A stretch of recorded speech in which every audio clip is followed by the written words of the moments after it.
You've probably heard the word Stoicism 100 times. It's everywhere now. Social media posts, self-help books, motivational speakers. But what if I told you that Stoicism, the ancient philosophy of power, resilience, and self-mastery, has been hijacked? What if what you've been taught isn't the real Stoicism at all? The truth is, modern Stoicism has been watered down, twisted, and reshaped into something weak. The real Stoicism, the version that made men like Marcus Aurelius, Seneca, and Epictetus some of the most powerful figures in history, wasn't about passive acceptance or emotional numbness. It was about unshakable will, control, and the courage to shape the world, no matter the cost. But over time, this potent philosophy was diluted. It was softened to fit the comfort of modern life, and in doing so, it lost the very edge that made it dangerous. In this video, we're going to go back to the original Stoic code, the real teachings of Epictetus, Seneca, and Marcus Aurelius. And we're going to see how cowards and weaklings took what was once a philosophy of domination and turned it into something that makes people feel good about staying passive in a world that demands action. 1. The hijacking of Stoicism, the false narrative. Let's start with what modern Stoicism has become. You've probably heard it taught as a philosophy of calm acceptance. That you should never get upset, never lose your temper, never allow yourself to be disturbed by anything outside your control. That tranquility is the goal. That Stoicism is about avoiding pain and cultivating inner peace. But what if I told you this isn't Stoicism at all? This is a diluted, domesticated version of the philosophy. Real Stoicism, as taught by Epictetus, was not about becoming apathetic.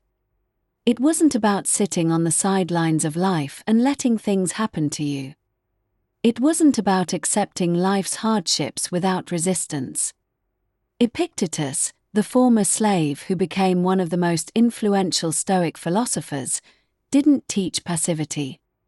He didn't tell people to accept things as they were.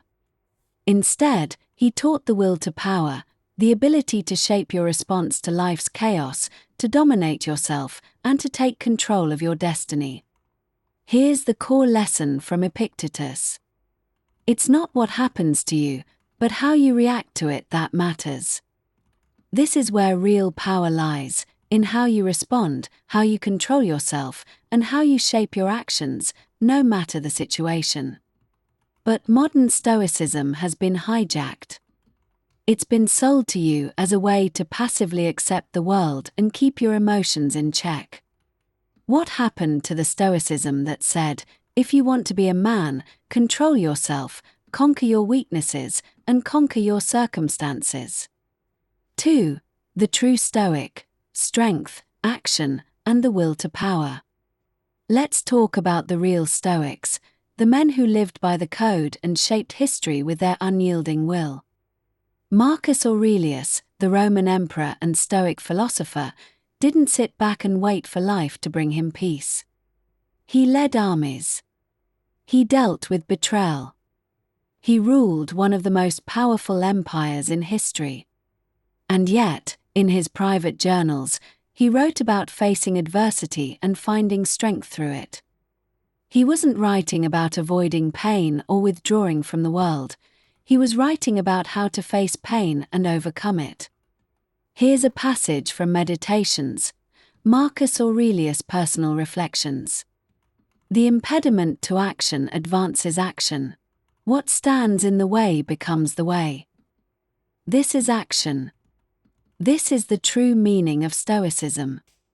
It's about facing obstacles and using them as stepping stones to become stronger.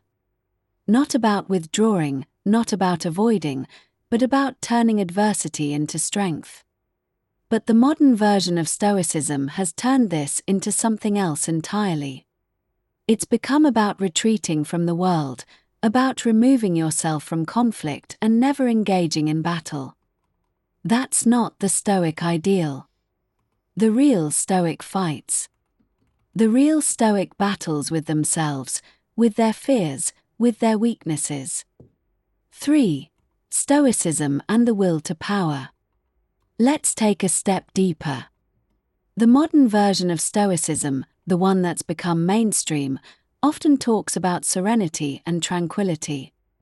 It talks about accepting the world as it is and removing desire from the equation.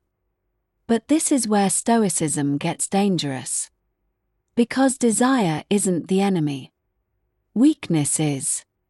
Desire, when controlled, gives you power. The will to power, as Nietzsche called it, is the essence of Stoic strength. And this is where the real Stoic becomes dangerous. They want things. They desire things. They go after what they want, not because they want to escape suffering, but because they want to dominate life. They want to control their environment. They want to change the world. In Meditations, Marcus Aurelius writes, "Waste no more time arguing what a good man should be. Be one."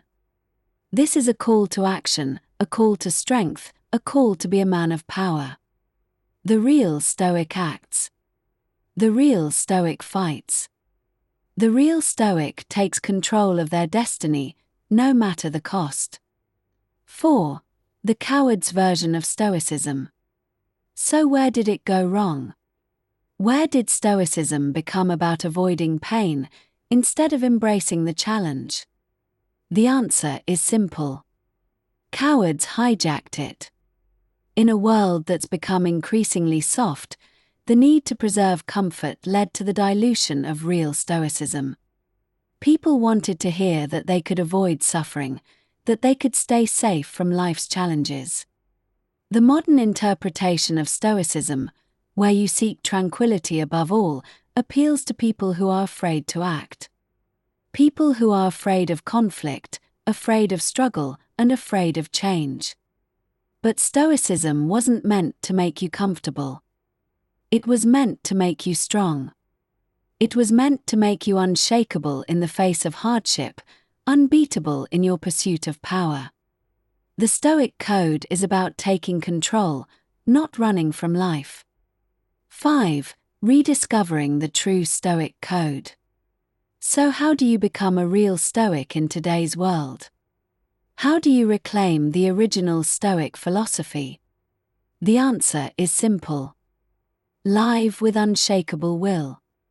Embrace conflict and see it as the path to growth. Master your emotions, not by suppressing them, but by using them as fuel. Seek power, not through manipulation, but through mastery of self and control of your environment. It's time to reclaim Stoicism. Not as a passive philosophy of avoiding pain, but as a philosophy of dominance and strength. You've heard the truth. Now, ask yourself, are you following the coward's version of Stoicism, or the true, unbreakable Stoic code? Let's discuss in the comments. And if this made you rethink Stoicism, share it with someone still stuck in the comfortable lie.